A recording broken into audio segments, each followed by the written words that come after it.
Holy cutscene, Batman. I'm loving it, though. Oh, wow, there's a lot of people here. Hopefully Wolfgang don't bring up my recent brush with the law. You have gathered here today at the request of the Kingdom of Sandoria. I thank you on behalf of the King. This is the first time in history that an emergency summit of this nature has taken place. The issue I lay before you is beyond the scope of a single nation. I'm glad that Prince Piyush can see that, not just try to take this on entirely as Sandoria. You know, just Sandorians can be pretty prideful and such. Prince Piyush, the adventurer you have permitted to attend the summit has arrived. And he has never been alleged to have committed treason. Thank you very much. Thank you for coming, Mr. Pierso. Allow me to begin by explaining the events that have led to today's meeting. It began when Mr. Pierso, mercenary and adventurer, arrived at the gate of the Chateau d'Oragil bearing a letter of extreme importance. The contents of that letter prompted me to call the nations together. It was penned by a sage known as Rafal, and described in painstaking detail the current state of Aht Urghan. The Empire. This is the same nation that has the port in a frenzy over mercenary recruitment?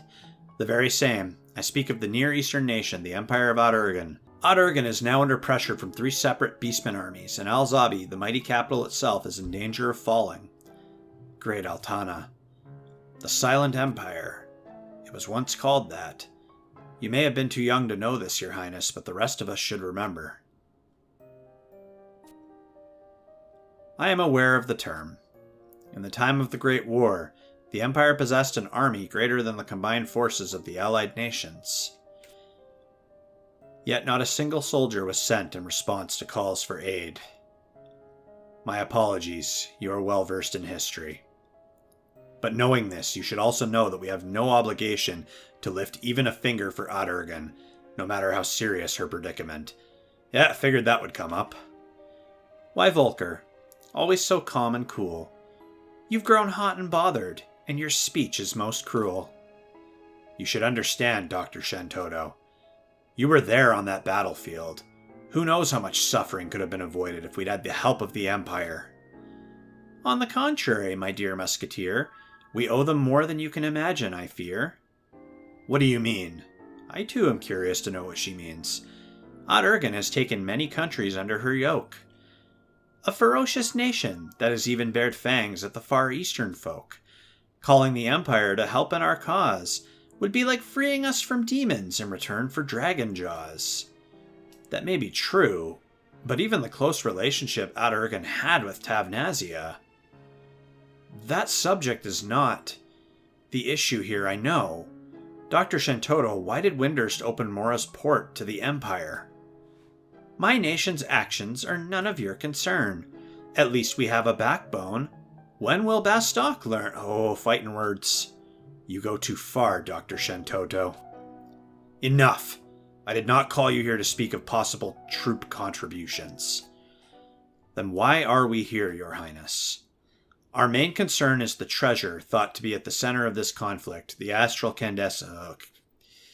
Okay, I see where this is going. Astral Candescence? It is described as some manner of musical instrument, but apparently is much more than that. This instrument is said to produce a phenomenon known as the astral wind, a breeze that blows from an unidentifiable source. It creates a melody in a timbre unheard by mortal ears. I'm confused. How can there be a melody if nothing can be heard? Astral wind. This is all very unusual, but I'm sure we've all seen stranger things before. An unidentifiable source. In Windurst, there is no shortage of magical gadgets. Pens that write by themselves, brooms that sweep on command. A breeze. I mean, they even have that Cardian band. That's similar, don't you think, Dr. Shentoto? Astral. Wind. Dr. Shentoto, is everything all right? Oh ho ho ho ho! If it's automatic instruments you need, our children make such things before they learn how to read. The problem lies in the power of the wind. The wind? It envelopes those close by and fills them with a mysterious strength. There are few who can resist the lure of this energy, even among the beastmen. If the instrument is that dangerous, why not just give it to the beastmen or smash it out of hand? That is what common sense would tell us. If it were up to an individual or even an entire town. What are you trying to say? What if that decision lay in the hands of a nation? Even if it posed a threat to your own citizens, if that treasure could one day be your salvation, would you not choose to protect it? How could a mere instrument hold that kind of power? The sage who composed this letter is afraid. Afraid that this astral condescence will one day be the catalyst for a conflict to rival the Crystal War. No. Prince Piyush, as a representative for an entire nation, you would do well not to throw those words around so lightly. My apologies. This is merely based on the conjecture of a sage. Why don't we have Mrpierso, who has seen and heard these things in person, give us his account? We cannot make a decision based on this tale alone. A nation has a responsibility to maintain soldiers and weaponry for the defense of its people. And for a city in this situation, I would go so far as to say that some sort of secret weapon is almost a necessity. In any case, it doesn't seem that this astral condescence presents any immediate danger to the people of Alzabi. I wouldn't say that was entirely true, if you were me, and I were you.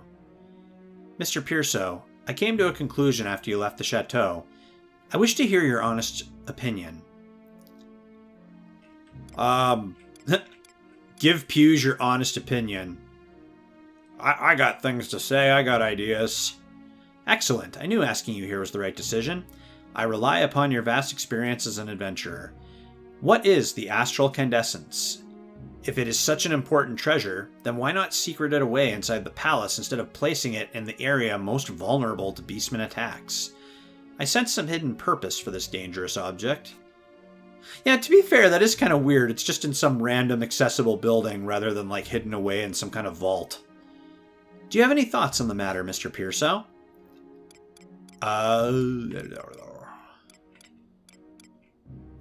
Sage Walara?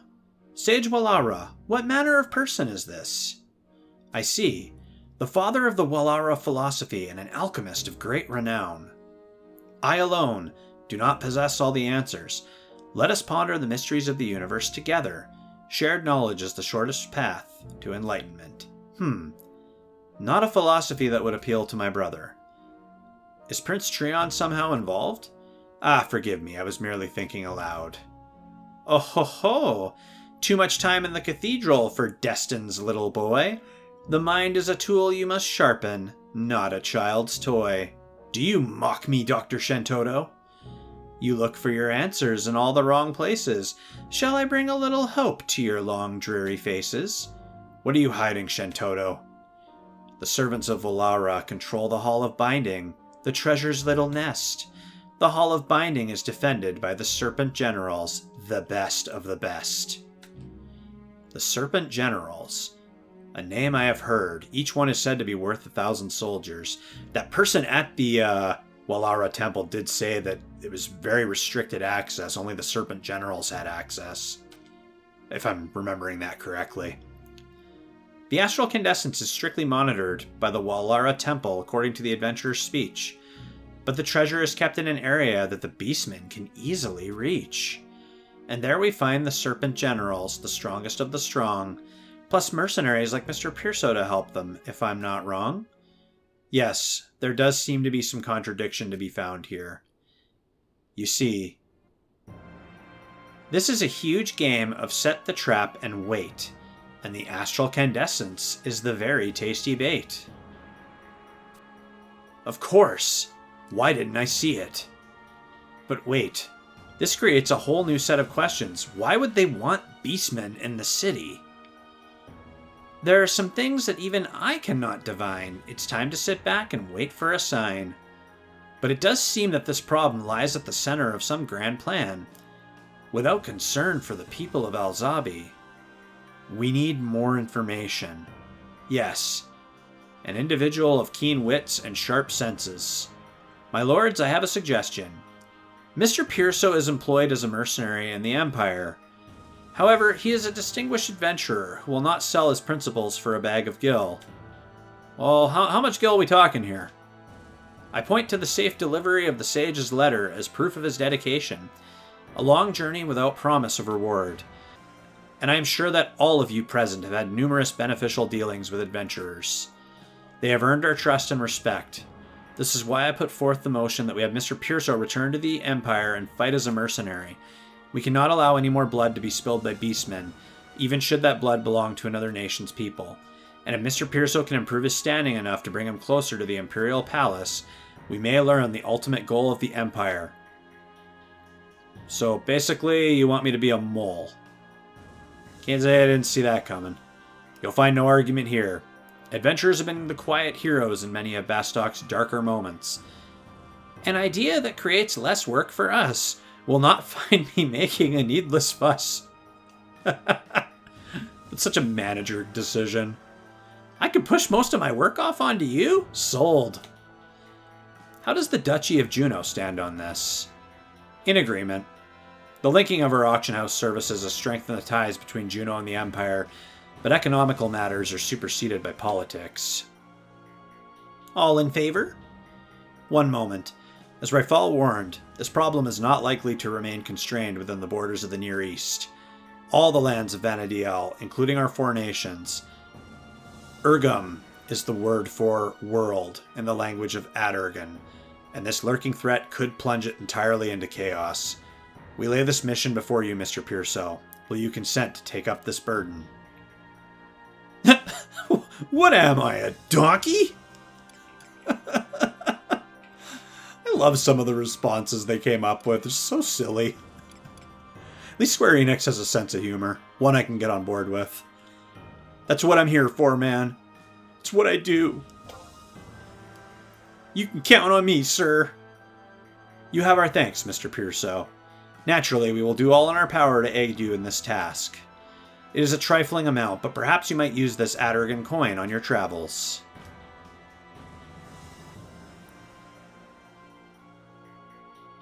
That treasure is more than simple bait. An astral relic can and will seal your fate. The Empress goes too far in her game. I'm curious to see how it turns out all the same. That is pretty sketch, being willing to have beastmen come into your town and not really giving 2 shits about your citizens. So we got 10 Imperial bronze pieces. We could use those to get the Mog Locker. We'll just hang on to those. And now I gotta do some major button mashing for Ragecat. We are back in Aht Urghan Whitegate. We're going back to the Shararat Tea House, and we should get another cutscene. Holy cutscene, Batman. I'm enjoying all the cutscenes, but for having to get Ragecat through hers, I almost need like one of those, you know, like that one episode of The Simpsons where he had like the bobbing bird and it just kept hitting the same key on the keyboard over and over again when he was supposed to be working from home. I need to invest in one of those. Just mash the enter key over and over again.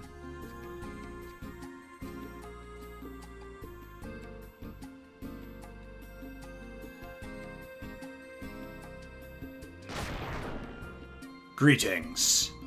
You are Mrpierso, an adventurer from the Western Lands, yes? And a registered mercenary of Salaheem Sentinels. Yes, and you appear to be another person who can't approach someone like a normal ass. I was about to say human being, but you're a Yagudo. Ah, I must introduce myself. My name is Gesho, and I have also arrived from the Western continent. I am a Yagudo. Do not be alarmed. I am merely a wandering monk who seeks to find a master in this foreign nation. Just like you, I have entered the service of one Naja Salaheem. Oh, so you're also a mercenary. Let us be chums. I apologize for this sudden intrusion, but are you acquainted with the mercenary known as Rifal? Ho ho, you plead ignorance. Would you know him if I described his golden armor? Oh yeah, that guy. Yeah, I've seen that guy. In any case, I have something from him to give to you.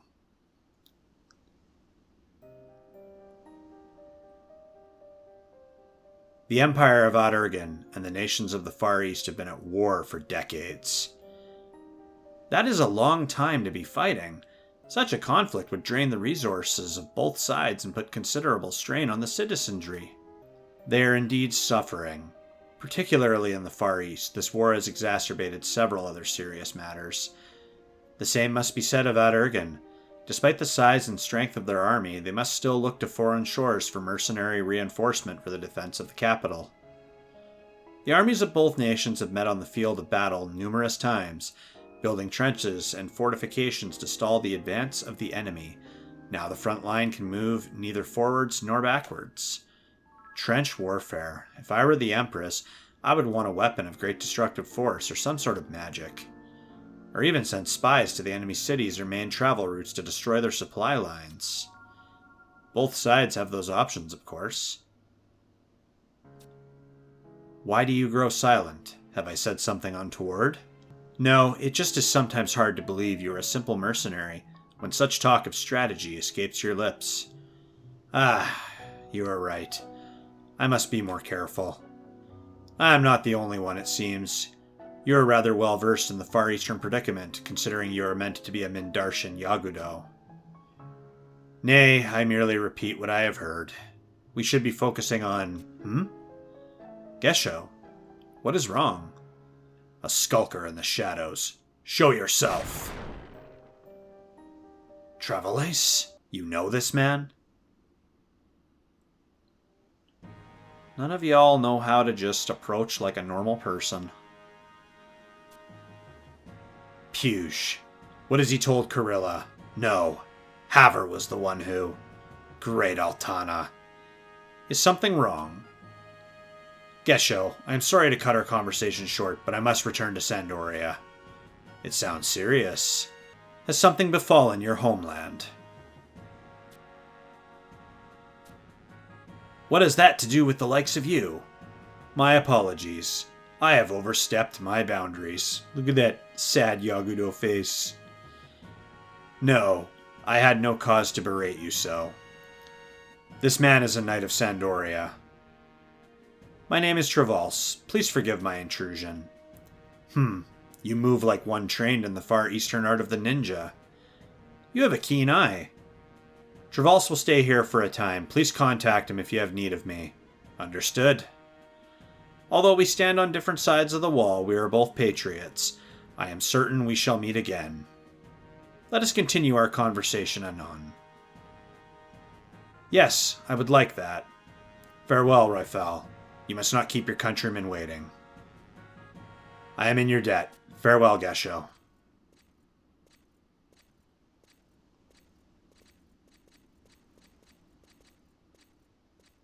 Yeah, Treon definitely didn't think that whole thing through. And so he left for his homeland. I imagine he would be docking in Mora at about this time. That one holds himself like a king. He sure does. Before I forget, I have something for you from Travals. Very well, Mr. Mrpierso. I take my leave of you here. If our president should discover us loitering in the street, it will mean our heads.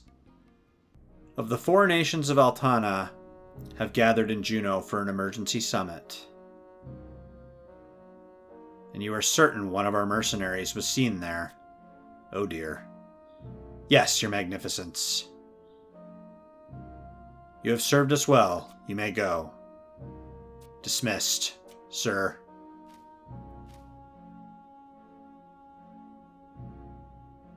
Starting to think I shouldn't have signed up for this crap. We were right to keep him occupied. They have taken the bait, just as we expected. Grand Vizier. Do not underestimate these adventurers. We must proceed with the next part of the plan. Okay, so now we're on Mission 8, A Mercenary's Life, and we have to go right back to Naja for another cutscene. You do have to zone for this cutscene. I just ran to the Mog House and back. So let's go have a chat with her. We've just got a few more of these left, and then we'll be done the Aht Urghan prerequisite missions for Rhapsodies of Vana'diel. And then we can get some other stuff done. We can get back to COP. Now, I'll just put this here and that over there. This will make Salaheem Sentinels the most attractive mercenary company in all of Aht Urghan. Ooh, she's working on some recruiting stuff. Posters, flyers. an attractive website, Facebook group. Thanks to President Naja, I learned the true meaning of bravery. Testimonials. Rate your employer. Dum-de-dum. Oh, and this one. Thanks to President Naja, I experienced my first taste of victory. And this one. Thanks to President Naja, my marriage completely fell apart, and I can't feel anything below my waist. Oh, no, not that one. Let's do a different one. What else do we have? Thanks to President Naja, I learned the true meaning of fear. We'll just change that to fortune. Dum-de-dum. Little bit of creative writing here. Little bit of crossing out there. That about does it for the Sentinel's voice. I do so love making these company pamphlets. Now, if only these slack-jawed mercenaries could finish some decent missions, I could start raking in some respectable profit. Makes me wonder why this request came our way. Well now, isn't this a coincidence? I was just about to send someone out to drag in your scruffy hide. Yeah, nice to see you too.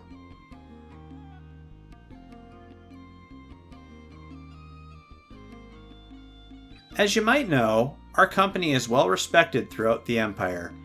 The proof lies in this here gold-trimmed envelope. That's why we need to have a little chat. There's a mercenary commission inside, but first, let's talk rewards. Unlike the pittance you've been receiving so far, this one will be extravagant, without a doubt. Do you want to know why? I'll tell you why. This envelope was sent by the Aht Urghan Archaeological Research Institute.